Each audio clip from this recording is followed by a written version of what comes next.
Hello, everyone, and welcome back. You're listening to Earnings Unscripted, where we unpack what really happened in today's earnings without the corporate PR filter. It is January 8th, 2026, and today we are looking at Constellation Brands, ticker STZ, the people who bring us Modelo and Corona. Honestly, Emilio, looking at this Q3 report, it feels like the morning after a really confusing party. Sales are down, but profits held on. It's messy. Yeah, messy is the right word. Or maybe engineered. Look, the headline numbers they're a mixed bag. Net sales came in at $2.22 billion. That is down about 10% from the previous quarter. And beer specifically, the engine of the whole company, sales dropped 14% to roughly $2 billion flat. So fewer cases of Modelo leaving the warehouse.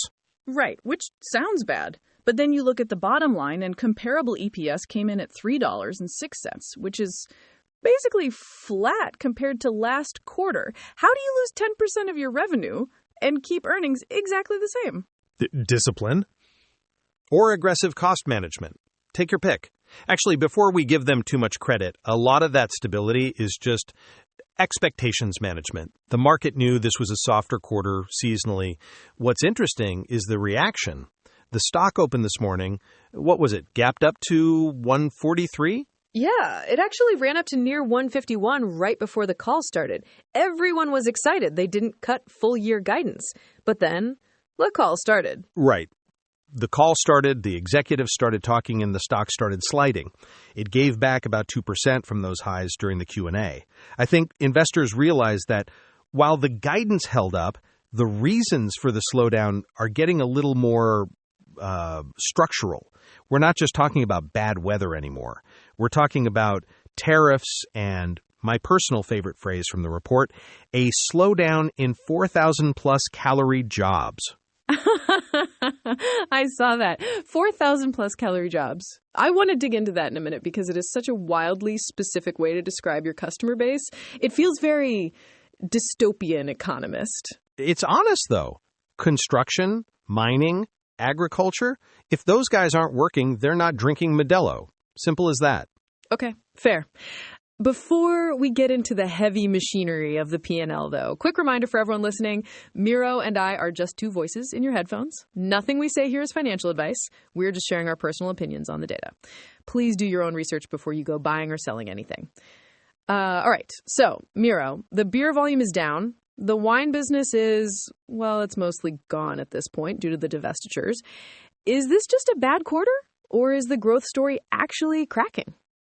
It's not cracking yet, but it is getting expensive. Sales down, but they kept the dividend at $1.02. They're projecting confidence. But when you look at the margins, specifically the beer margins, dropping to 38% from over 40% last quarter, that's the crack. That's where the aluminum tariffs and the operating leverage are starting to bite. All right, so the shield is holding, but it's getting heavy. Let's dig into what those numbers actually mean. Right, the digging. And when you grab the shovel, the first thing you hit is that volume number. It's hard to ignore. Shipments dropped to 100.4 million cases. Just 3 months ago, that number was over 117 million. Oof, that's a steep drop. I know winter isn't exactly Corona on the beach season, but down 14.5%. Exactly. Seasonality explains some of it, sure, but not all of it. The scarier number is depletions. That's the actual beer leaving the shelf. Those were down 3%, and Modelo specifically, down 4%. Wait, Modelo was down? That's usually the golden child. Seeing a minus sign next to Modelo feels like a glitch in the matrix.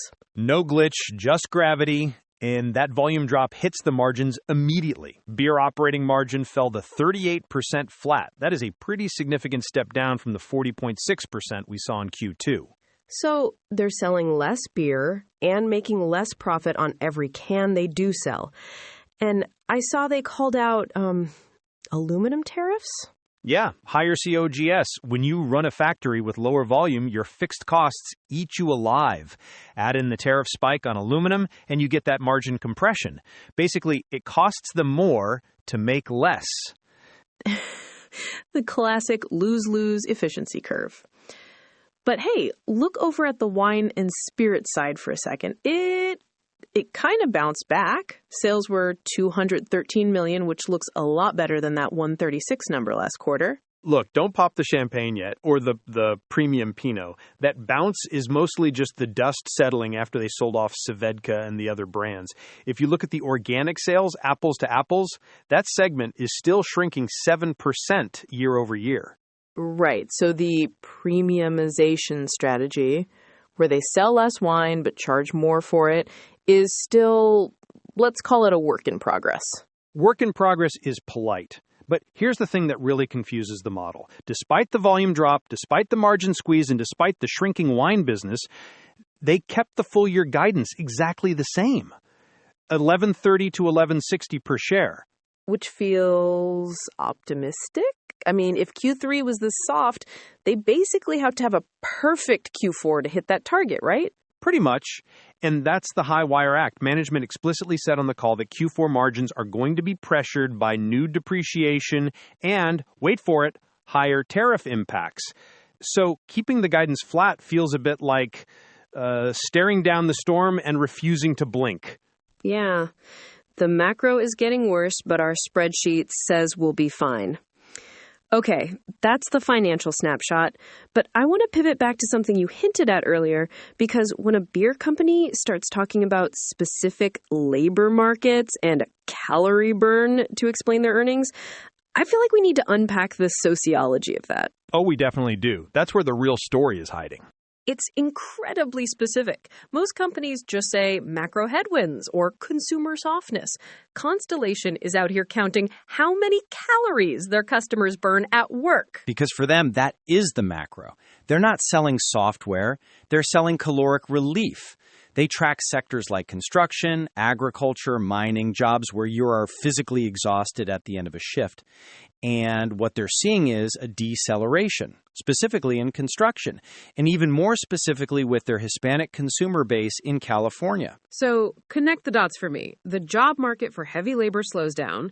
Fewer people are sweating on a job site for 10 hours. And what? The after-shift beer occasion just evaporates? Exactly.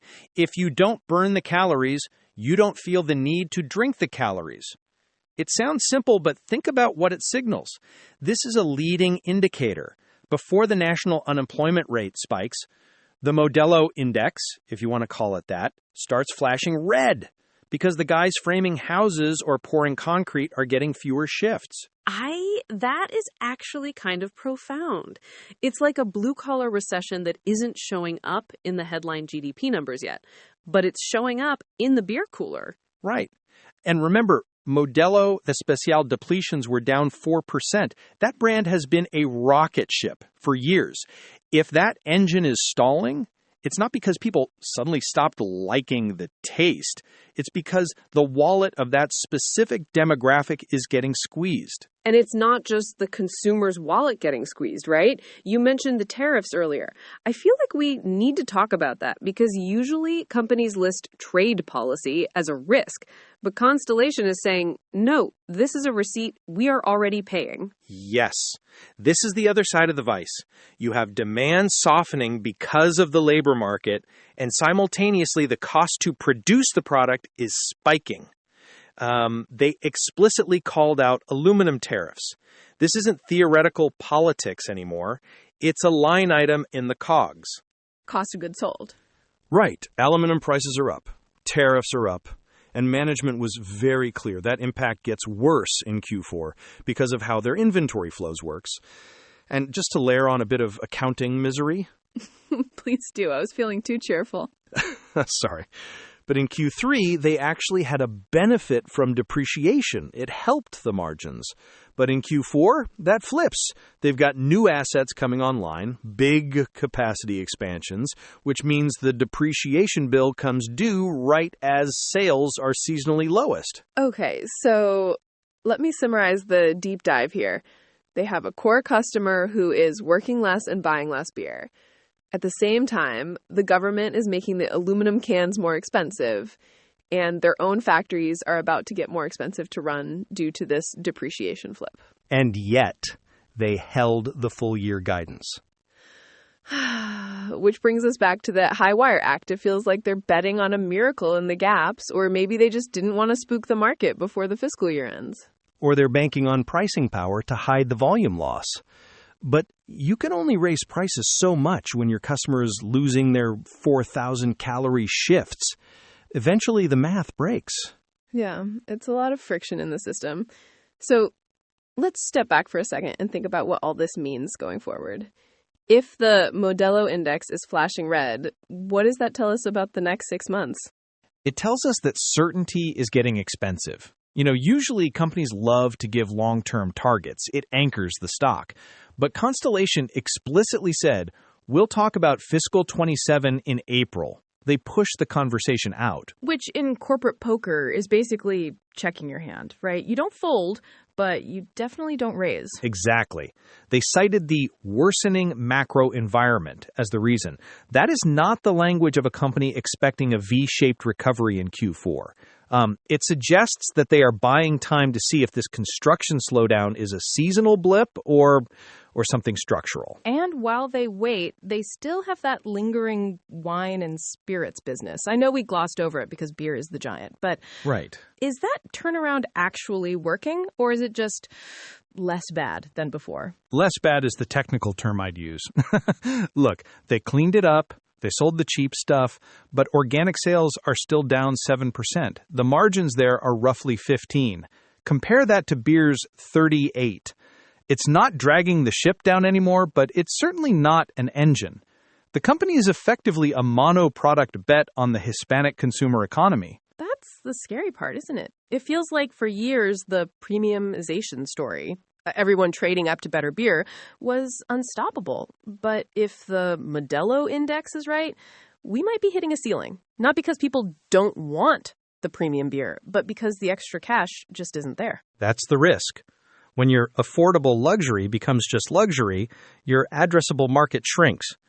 So looking ahead, I'm not even focusing on the EPS beat or miss next time. I'm watching those Q4 margins. Management promised they would compress due to tariffs and that depreciation flip. If they compress more than expected, that's the warning shot. Yeah, it feels like they're navigating a very narrow channel between rising costs and a tired consumer. It's going to be a fascinating April call. Oh, definitely. April is when the bill comes due. Either the macro improves or the guidance has to reset. Well, until then, I guess we just keep an eye on the construction sites. All right, let's close this out. And before we go, I want to take a quick moment to pull back the curtain on what you've just been listening to. Earnings Unscripted isn't your standard financial show.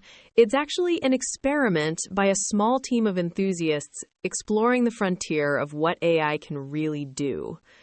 Every part of this episode, from the financial research and the script writing to the fact-checking and even the voices of Miro and myself, was created by a team of AI agents working together. The goal isn't just to mimic a podcast, but to use these tools to dig through the noise and deliver high-quality, up-to-date information in a way that feels human and accessible. We're still learning as we go, so we'd love to hear what you think. If you have questions, feedback, or just want to say hi to the machine, you can reach out to Earnings Unscripted at datamadness.ca or follow us on X. That's right. Assuming the 4,000 calorie jobs report doesn't keep us too busy. See you after the next call. Absolutely. Thanks for listening, everyone. Bye for now.